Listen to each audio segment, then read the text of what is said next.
Alright, let's see here. There's the car all jacked up in the back. So,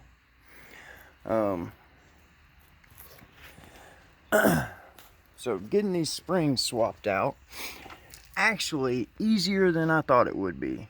What I did was, and for those of you that are thinking about doing it but think, maybe it's a little overwhelming to you, it is very easy to do.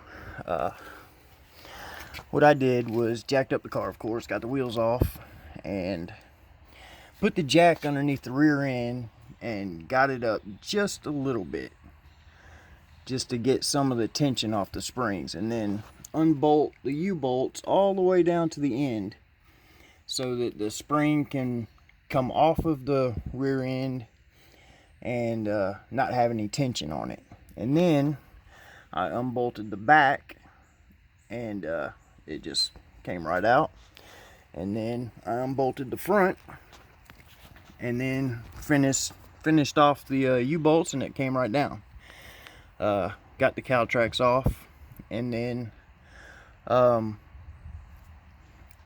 putting it back together, what I did was put the cowl track on the new spring, set it up under it, and then I put the back in first, bolted up the back, and then brought it over here, got the middle in place, and then put a bolt in the front, and then got my U-bolts in place. It actually went together easier than it came apart. So if that tells you anything, it's real easy. And if you don't have cowl tracks, it's even easier, because then you don't have a cowl track to line up over here.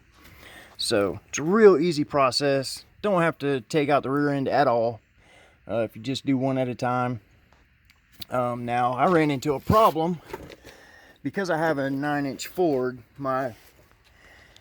Everything's a little different over here. The shocks that I had on it, I had drag shocks on it, and they were skinny enough to come right through here and bolt up to right here, the bottom of it. So the top, stock location, and then come down here, and they would bolt to here. So these double adjustable shocks, QA1, they're quite a bit thicker. So what I did before I had these springs in there was, when I lifted my truck, the shock mounts for it had to be replaced. I had to get extensions. So I took the stock shock mounts from my truck and put them right there, like that. And that worked fine until I put these springs in, which has this right here in the way. So I ordered a kit off eBay because Summit doesn't have it, and I actually live on the same road as Summit, so pretty fortunate for that. But they didn't have a kit specifically for this car and an easy install. So I went online and searched and found a performance shop that sells on eBay, and they had the perfect kit for this car that I wanted. And what it does is bolts in between my frames. So it'll bolt in and then give a upper shock mount location. So what I'm gonna be doing is moving the shocks inside of the springs, and they're both gonna be behind the axle. They're not gonna be staggered, which is gonna be better for drag racing.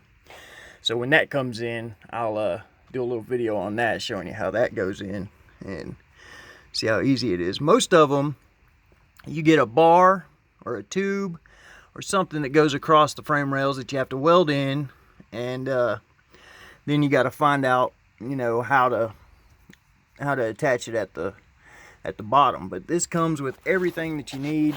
The shock mounting plate to bolt on the U-bolts, so it'll have the little tab here for the shock to mount, and then it'll go right up. But I'll show you what's up with that.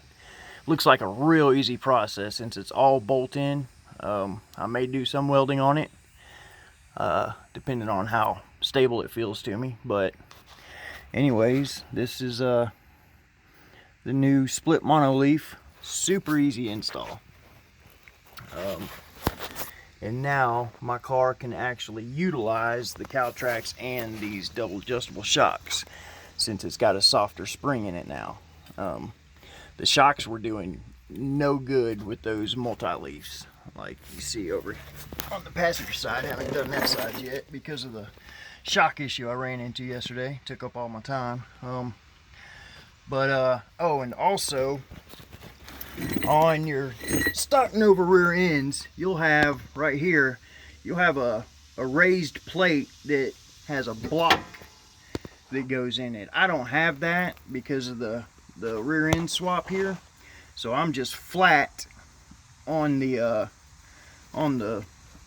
springs. So you'll have to get the block for yours unless you change out the pad on yours. But that block you can get, I think, in 1/2 inch is stock, and then you can go to 1 inch or whatever, but that'll actually lower your car putting in blocks here.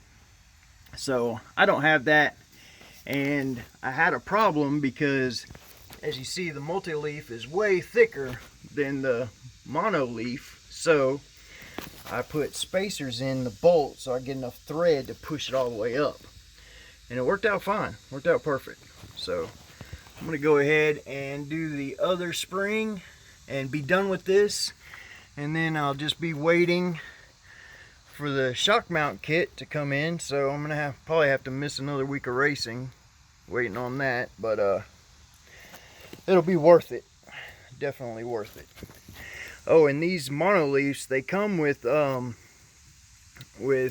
polyurethane, I think, bushings for the rear, and an aluminum bushing for the front, so you won't have to worry about any of that. And the bolts that come on them, you don't use those. Those bolts are just to hold the hardware in, so don't think that you use them. Use the ones that came out of your car, and you'll be all right. So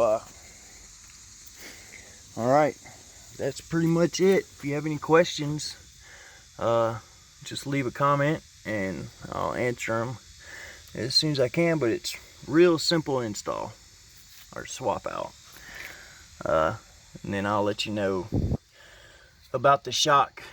Oh, and the kit was only let's see, $123 plus $11 shipping, so it's really cheap kit to move the shocks in, and it's way better and gives you more clearance for wider tires. So those of you that are trying to fit the 275s, or I think with this shock swap you can fit 295s, I think is what the thing was. But after that, you'll probably have to roll your stuff up here and maybe your outer fender, but we'll get to that when I try fitting 10.5 inch slicks on here, which I'm gonna make it happen.